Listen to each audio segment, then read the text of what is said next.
Hey guys, how are y'all? Thanks for doing the interview with us, or with me, I guess I should say. I don't know where the other guys are. Well, I guess one's in New York where he lives, and Phil, I have no idea. I can't find him. So, you just get me. I'm Justin. I'm from Ingram Hill. This is the WebCam exclusive. I don't even know what that means really, but we're gonna run with it. So thanks again, but seriously, thanks again for doing the interview. And on to your questions. All right, Liz. Yeah, the first time you saw me was or saw us was in '05 with Jesse McCartney. I'd say since then how we've grown. We've definitely got a lot smarter as a band, and I think we've definitely grown a lot closer to each other. We've gone through a ton of stuff, both good and bad, since that time, and I think it was easily stuff that could have just completely broken us apart. And on the contrary, I think we've just grown closer as a band. I think musically we've gotten a lot better. We've gotten a lot smarter, and a little more creative with writing songs. And even playing songs, and I think we've also gotten smarter business-wise too. So I think mostly all positive things of how we've changed since then. Any favorite memories? I'm not sure if you're talking about that tour or just in general, but from that tour, I think my favorite memory really is just how cool Jesse and their crew and their band were. I think going into it, I had the idea kind of. Or I was under the impression that, him being so young and that successful at such a young age that, I don't know how level-headed he would have stayed necessarily, and could have been a little cocky little brat. But quite the contrary, he was actually really cool. Their whole crew and band were really cool and fun to hang out with, and we hung out with them almost every night. And so it was a lot of fun being with them, and I don't think we could have asked for a better situation. As far as our name goes.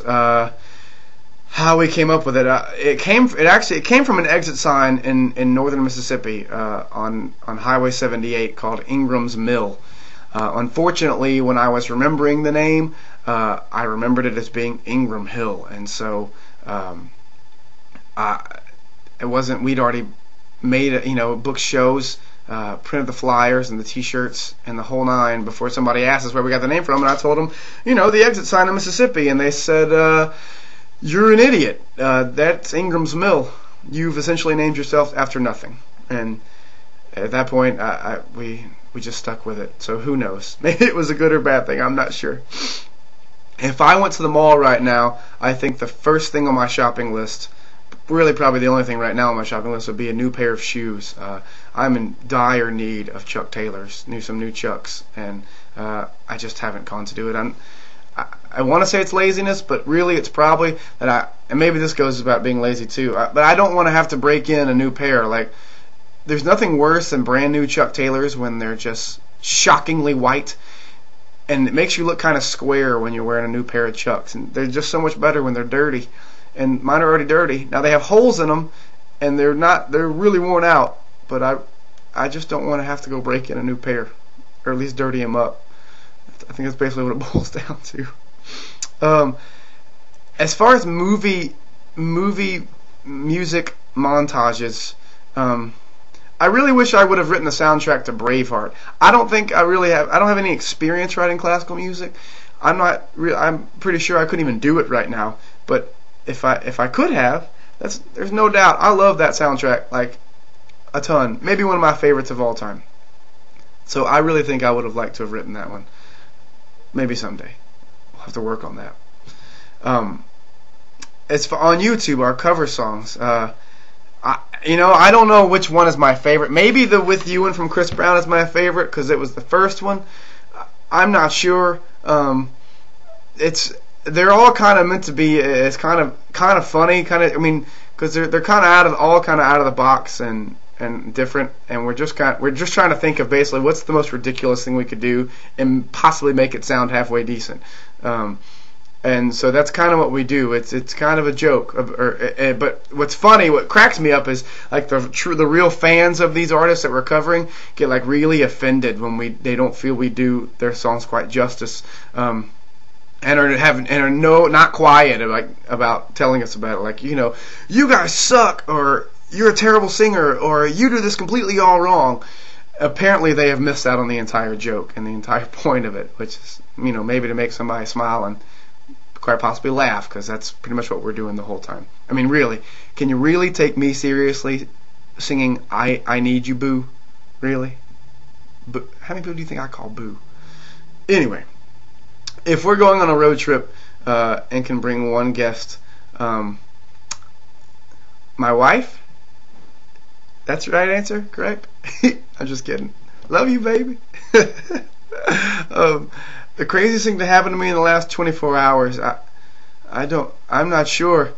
I don't live a very, crazy life, I don't think, or as much as I used to. Although, I could say, the University of Memphis just hired a new basketball coach, and he looks a lot like me. Like, it's kind of, like his profile, it's scary, similar to me. I'm not sure if that's a good or bad thing. Or maybe I look like him. He's a little older, and I guess now more famous.